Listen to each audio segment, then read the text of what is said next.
Before a single frame reached theaters, this film had already broken every rule Hollywood thought it knew. Cleopatra wasn't simply a movie. It was an earthquake that shook the foundations of an entire industry, exposing cracks that nobody wanted to acknowledge until the damage became impossible to hide. What you're about to discover goes far beyond the scandals printed in tabloids or the box office numbers reported in trade publications. These are the secrets that live behind the cameras, inside the contracts, and deep within the chaos that somehow produced one of cinema's most unforgettable spectacles. So settle in, because the real story of Cleopatra is stranger, wilder, and more fascinating than anything that ever appeared on screen. Long before the cameras stopped rolling, this production had quietly claimed a record that no studio ever wanted to own.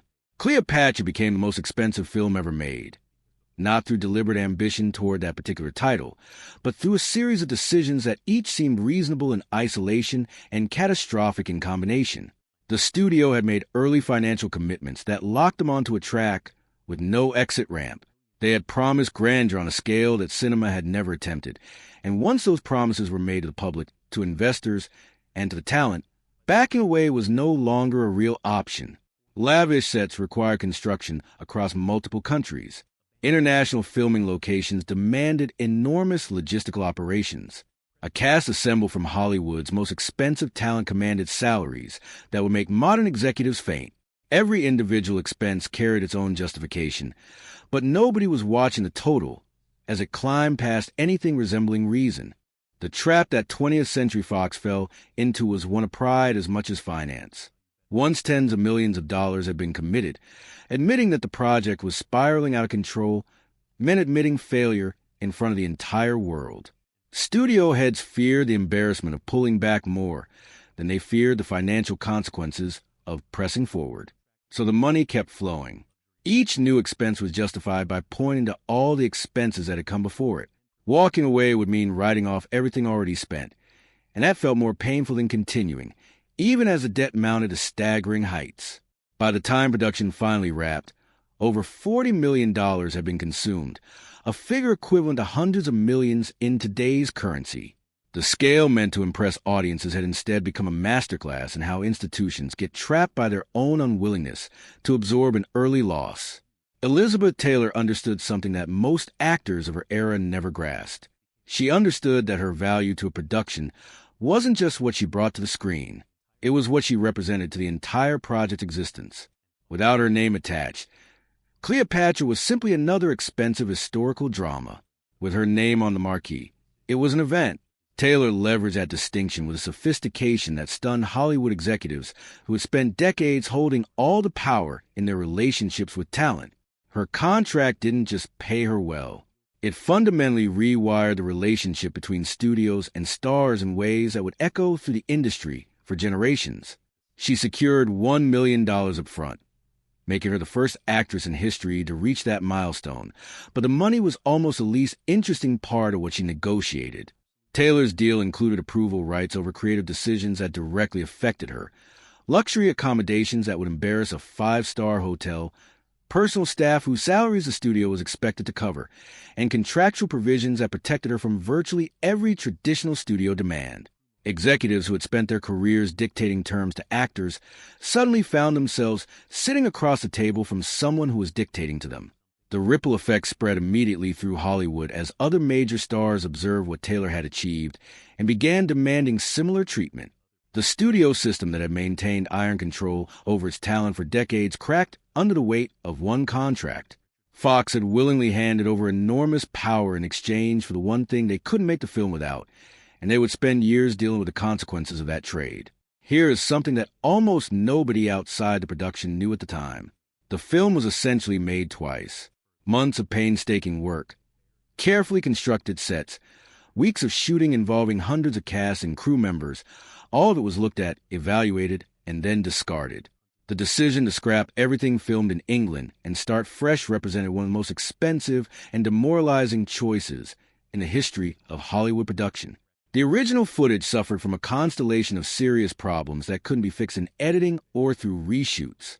Creative differences had plagued the set from the beginning, with conflicting visions pulling the material in incompatible directions. English, whether it had been relentlessly uncooperative, creating continuity nightmares and slowing the schedule to a crawl. When studio executives reviewed what had been captured, the scenes simply didn't have the epic grandeur that justified the enormous investment being made. Keeping the footage would have meant releasing something that failed to meet the expectations the studio itself had created in the public mind. Scrapping it meant beginning again with less time, less money, and a crew whose morale had already taken serious damage. There was no good option, only degrees of bad ones. Restarting amplified every existing problem in ways that multiplied rather than added. Schedules extended by months that hadn't been budgeted for. Costs that were already beyond any reasonable projection climbed further into territory that had no precedent. Cast and crew members faced the psychological weight of knowing that their weeks of effort had produced nothing that would reach an audience. Productions of the scale rarely survive such resets, and the fact that this one did speaks to a stubbornness that was equal parts admirable and reckless. On screen, the romance between Cleopatra and Mark Antony was carefully choreographed drama. Off-screen, the situation was something altogether different and infinitely more complicated. When Elizabeth Taylor and Richard Burton began their affair during filming, the production lost whatever fragile grip on control it had been maintaining. The relationship didn't remain private for more than about 5 minutes after it began, and once it became public knowledge, it consumed everything around it with the intensity of a wildfire finding ideal conditions. Both stars were married to other people, and the public reaction was not sympathetic. Religious groups issued formal condemnations. Politicians in multiple countries felt moved to comment on the moral implications of what was happening in Rome. The Vatican itself, the Vatican, issued a statement denouncing Taylor by name, which was a kind of publicity that studios generally prefer to avoid. What the scandal did to production was insidious and difficult to manage. Paparazzi swarmed every location where Taylor and Burton might appear together. Journalists positioned themselves everywhere they could gain access, hunting for photographs and quotes that would feed an international appetite for details about the affair. Shooting schedules had to bend around emotional volatility that nobody could predict or control. Crew members developed the particular professional skill of pretending not to notice things that were impossible to miss. Writers found themselves quietly revising scenes to accommodate tensions and dynamics that couldn't be contained behind the camera. The line between what was being performed for the film and what was being lived between two people who had genuinely fallen in love began to dissolve in ways that nobody had planned for and nobody quite knew how to handle. Consistent creative leadership is one of the things that most distinguishes a troubled production from a functional one. This film had almost none of it. Directors came and went during production in a way that left cast and crew without any stable vision to orient themselves around. Each departure erased whatever creative momentum had been building, and each new arrival brought different ideas that didn't necessarily connect to what had come before. Ruben Mamoulian began the project during the English shoot, but departed as the production's problems mounted beyond what he was willing to absorb. Joseph L. Mankiewicz stepped in to inherit production that was already deep in crisis, already carrying the wounds of failed first attempt, already burdened with a budget that had gone beyond what anyone was comfortable discussing openly. Mankiewicz brought genuine skill and remarkable determination to an impossible situation, but stepping into chaos meant constantly reacting to circumstances rather than creating from a position of stability. The footage shot under the original director didn't match what came after, leaving editors to later reconcile visual styles that had developed independently of each other. Tonal shifts appeared between sequences that audiences might not consciously identify, but would certainly feel as something slightly off. Pacing became inconsistent in ways that the editing room would later struggle to smooth over. Actors received conflicting guidance about who their characters were supposed to be, creating performances that contained internal contradictions reflecting the contradictions of production itself. The film lurched forward shaped more by the will to survive than by any coherent artistic intention. The sets built for this production weren't just expensive. They were monuments to a particular kind of ambition that treats physical scale as its own justification. At Pinewood Studios in England, the production constructed ancient Rome from scratch. Sprawling temples, public squares, palace interiors, and street scenes designed to transport audiences back 2,000 years. These weren't simple backdrops painted on canvas. They were architectural achievements involving hundreds of craftspeople working for months to create structures with genuine weight and detail. The studio's intention was clear. Whatever else went wrong, nobody would be able to say that the physical world of the film was anything less than overwhelming. Then the production moved to Italy, and everything built in England became worthless overnight. Weather problems, the mounting chaos of the shoot, and Elizabeth Taylor's severe illness forced the relocation, and sets cannot be loaded onto ships and transported across continents. The Roman forums, the Egyptian palaces, the intricate structural details that had taken hundreds of workers' months to create, all of it remained at Pinewood, and used and eventually deteriorating in the English weather that had contributed to the decision to leave in the first place. New sets had to be constructed from the ground up in Rome, duplicating the investment that had already been made, while the abandoned structures back in England stood as physical proof of money that had evaporated without producing anything an audience would ever see. The ghost town at Pinewood became an unintentional monument to what unchecked ambition looks like when circumstances force you to simply walk away from your creations. The costume requirements for Elizabeth Taylor alone represent one of the more extraordinary logistical stories in the history of Hollywood production. She was governed by a rule that sounds simple and proved enormously expensive in practice. She would never wear the same costume twice on screen. Over the course of the film, Taylor appeared in more than 65 different outfits, each one custom designed, each one handcrafted, many of them worn for mere minutes or even seconds before being retired forever. The designers working on her wardrobe operated under conditions of constant creative pressure, continuously producing new work to ensure that every scene brought something visually distinct. Some pieces that required weeks to create appeared so briefly in the finished film that audiences barely registered them before the scene moved on. This approach to costuming perfectly reflected the production's broader philosophy about money and spectacle. Practical considerations were regularly set aside in favor of visual extravagance that impressed without necessarily serving the story being told. Each new gown and headdress added cost without adding narrative value, but stopping the excess was never seriously contemplated. The thinking, to whatever extent there was thinking, seemed to be that audiences coming to see Cleopatra expected to witness a queen dressed beyond anything their imagination could produce, and the production was going to deliver that experience regardless of what it cost.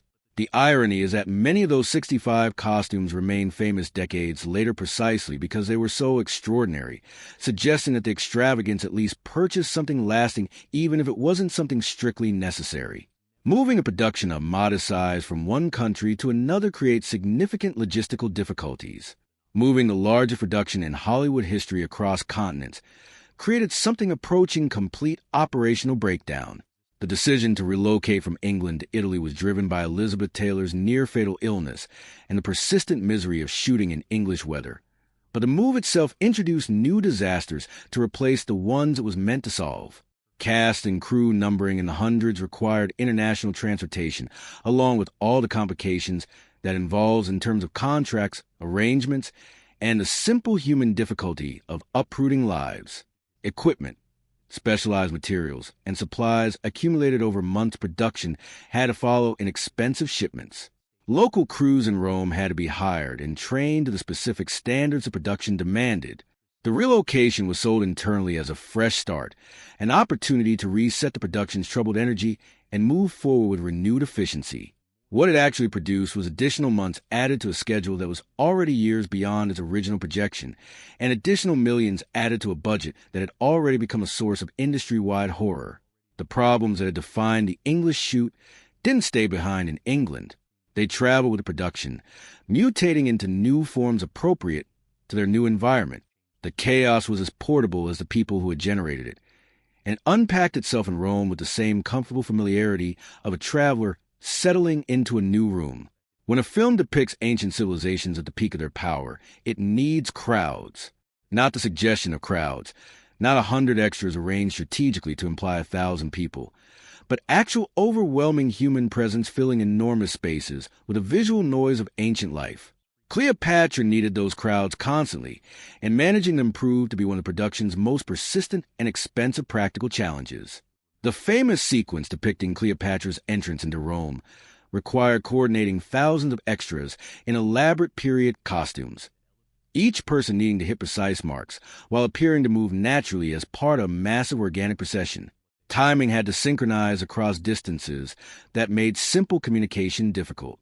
Continuity demanded that thousands of people maintain consistent positions across multiple takes spanning multiple shooting days. The complexity of these sequences overwhelmed even the most experienced assistant directors working at maximum capacity. Unconventional control systems became necessary just to maintain basic order. Colored flags indicated different groups of extras. Megaphones blared continuous instructions across enormous distances. Multiple cameras captured footage simultaneously to reduce the number of required takes and limit the number of times the whole complicated machinery had to be reset. Despite these efforts, crowd scenes frequently dissolved into confusion that required expensive additional shooting days to address. The scale that was meant to impress audiences watching a finished film kept working against the filmmakers trying to capture it, turning every ambitious sequence into an operational challenge that made the entire enterprise feel slightly impossible even when it was actually happening. The designers and researchers working on Cleopatra did their homework. They studied ancient architecture, consulted historical records, and developed genuine knowledge of how Rome and Alexandria actually looked during the period the film depicts. Then, armed with all that research, they deliberately chose to go much bigger than anything that actually existed. The Egypt and Rome of this film weren't reconstructions of historical reality. They were amplified versions designed to fill the enormous widescreen frame with imagery, so overwhelming that audiences would feel genuinely transported rather than simply educated. Columns stretched higher than ancient engineers ever attempted. Public spaces sprawled wider than historical documentation supports. Cleopatra's Palace became an architectural fantasy that said more about Hollywood's idea of ancient grandeur than about anything archaeologists have ever actually found.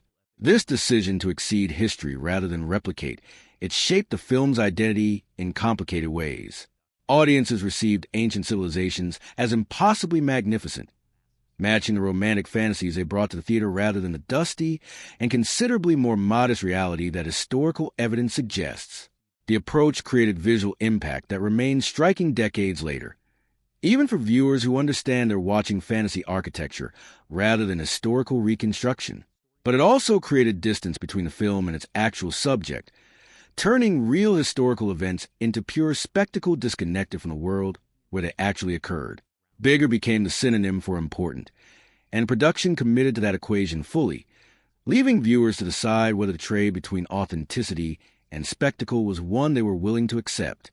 There was a point during the English shoot when the entire production stopped, not for weather, not for creative disagreements, not because of budget concerns, but because Elizabeth Taylor was fighting for her life. She developed pneumonia that progressed to a critical stage with frightening speed, and the medical response required an emergency tracheotomy that left her hospitalized for weeks, while the world outside watched with genuine anxiety. The studio faced a situation for which no contingency plan existed. Their leading lady was in genuine danger, and no amount of financial pressure or creative urgency could accelerate a medical recovery. Every crew member on the payroll continued drawing salary. Every set continued existing and requiring maintenance. Every day of delay added costs that the already strained budget absorbed with increasing difficulty. Recasting was discussed and then rejected, not primarily for creative reasons, but because Taylor had become so fundamental to the project's commercial identity that replacing her would have required rebuilding the entire enterprise around someone else. Her face was on every promotional image. Her name was attached to every piece of advanced publicity. Her contract was woven into the financial structure of production in ways that made extraction complicated beyond practical consideration, so the production waited. Executives who had spent careers making difficult decisions found themselves in the unusual position of being completely powerless, able only to hope for a recovery that no amount of money could purchase. When Taylor finally returned, she carried a visible scar from the tracheotomy and the knowledge that an entire multi-million-dollar operation had paused its existence simply to wait for her to survive. Richard Burton was not enthusiastic about playing Mark Antony. He was skeptical of production, skeptical of the material, and somewhat skeptical of whether Hollywood's spectacle suited the particular talents he had developed as a stage actor with serious classical ambitions. His hesitation was well-founded given what production had already become by the time he was approached, and his initial reluctance to commit was genuine rather than a negotiating posture.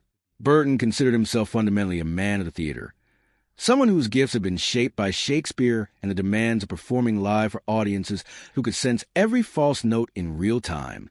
A Hollywood epic of dubious production status didn't immediately present itself as the ideal use of those particular capabilities. What changed his mind involves the usual combination of financial calculation and career pragmatism that governs most decisions in the film industry. The role offered enormous visibility at a moment when visibility had real strategic value.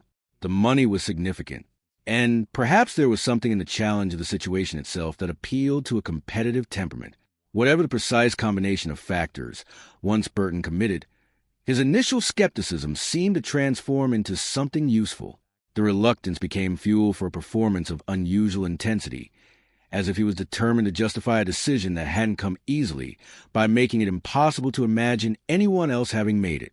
His Mark Antony became one of the film's genuine achievements, a portrait of masculine conflict and vulnerability that gave the entire epic something it might otherwise have lacked. Scripts are supposed to guide performances. In this production, increasingly, the relationship ran in the other direction. As the Taylor-Burton affair intensified off-camera, writers found themselves observing the real emotional dynamics playing out in front of them, and then revising dialogue and scenes to capture what they were witnessing. The romantic tension between the leads was impossible to manufacture through craft because it already existed at a temperature that craft couldn't match. Writers watched how Taylor and Burton interacted and then adjusted their fictional counterparts to reflect the authentic dynamic they observed. Scenes written as formal courtship became charged with genuine passion. Moments of scripted conflict began to reflect actual arguments happening between takes in ways that gave them a specificity that no purely written scene could achieve.